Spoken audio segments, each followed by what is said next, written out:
Okay, let's have a look at some of the goddamn crazy stats on this build, and we'll talk about how we're getting them. Now, we're at almost 20k max magic, basically 7k spell damage. Now, in Cyrodiil with resource buff, this is going to pick up around 7.3. In a group with Rallying Cry, you're looking at about 7.7. And if you also get the weapon damage buff from the new mythic, you're well up into the 8,000s spell damage area. Spell crit is variable. We'll talk about that later with our sets. And then our crit damage is just insane. 157% crit damage.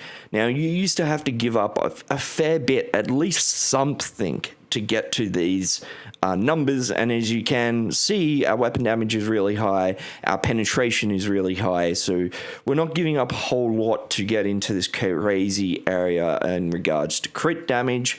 And then, as I said, penetration at nearly 24k. Now, I think a lot of people are suspecting what's going on here, but we'll keep that for the gear in a minute.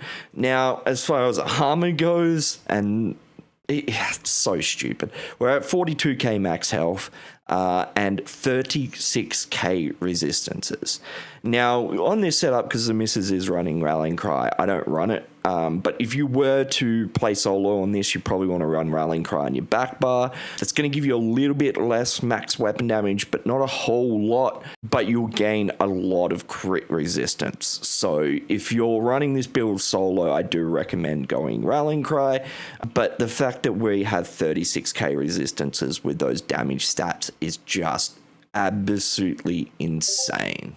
All right, we are in two crafted sets, so you have a lot of flexibility in how you exactly put this build together. But that being said, we will go over everything to give you guys an idea of what I'm doing.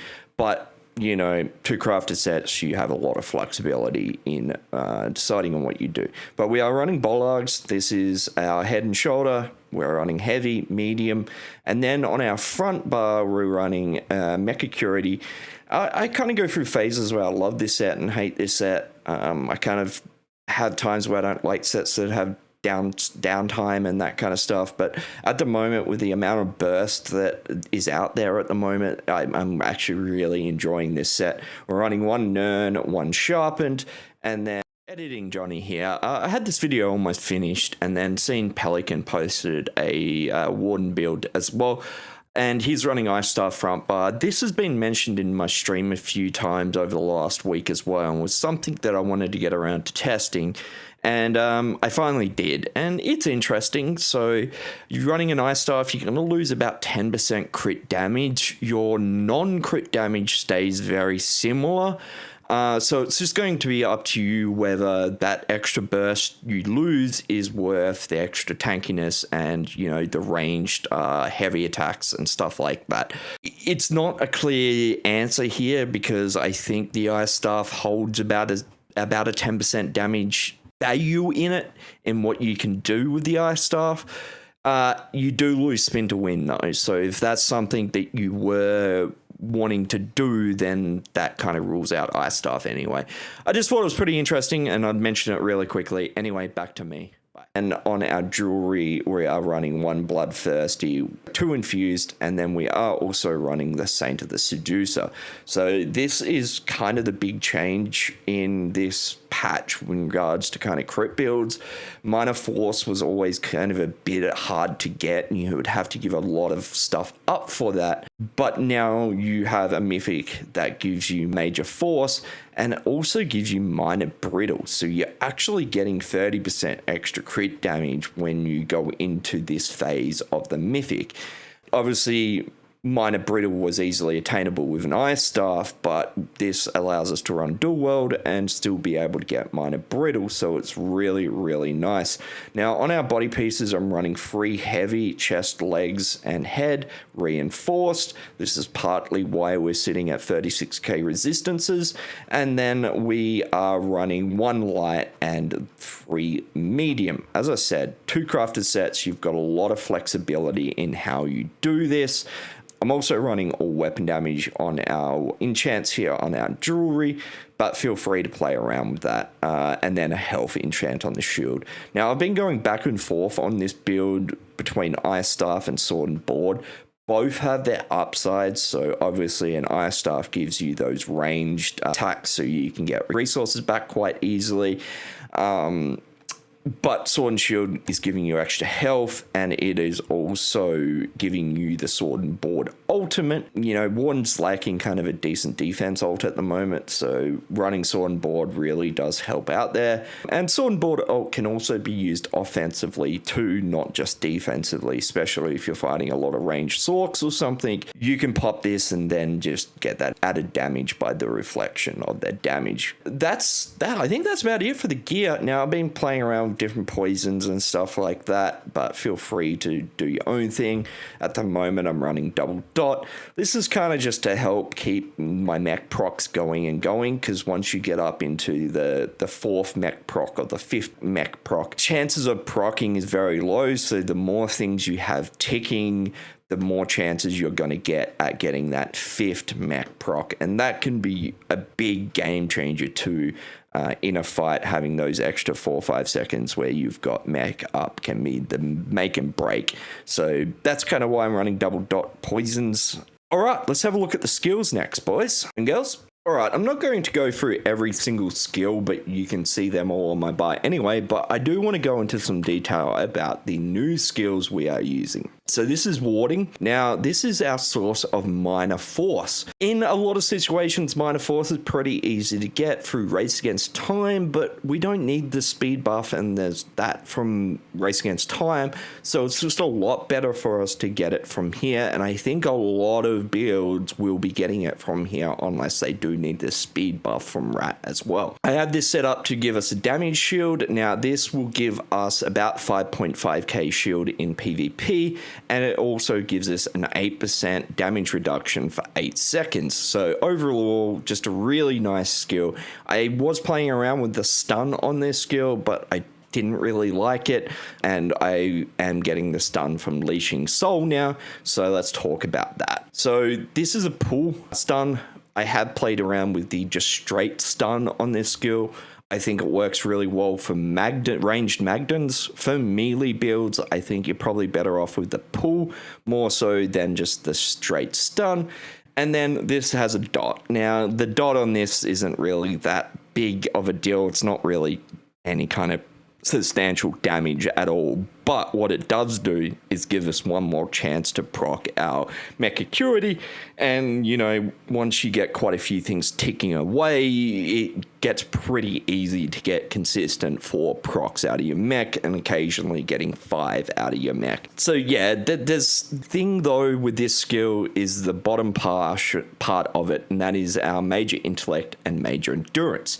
This is giving us our magic and stam buff, which really does open up a lot of choices in regards to this build, because now we're not locked to running tripods if we want both our stam and mag recovery buff.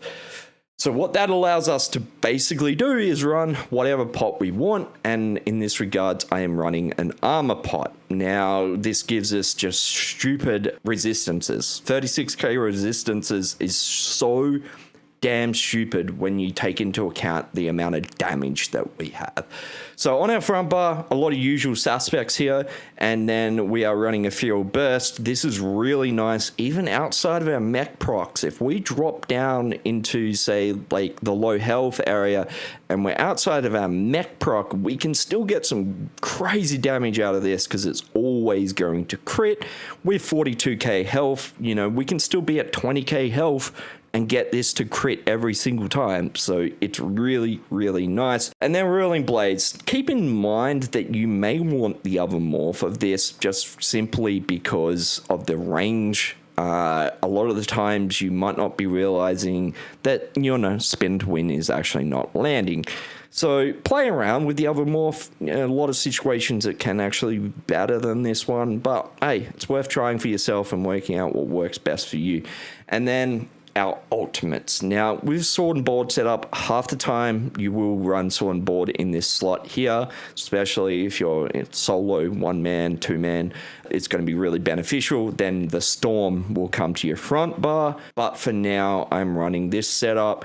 It just gives you a lot more flexibility, and you're also getting that 2% weapon damage from having Dawnbreaker on your front bar.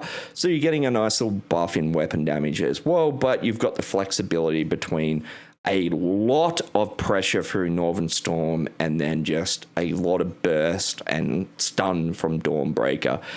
Between these two ultimates, it pretty much has you covered in most aspects. Honestly, with this setup, you're not going to miss Dawnbreaker if you're running Sword and Board and Storm, just because of the amount of pressure this build has. You don't need DB.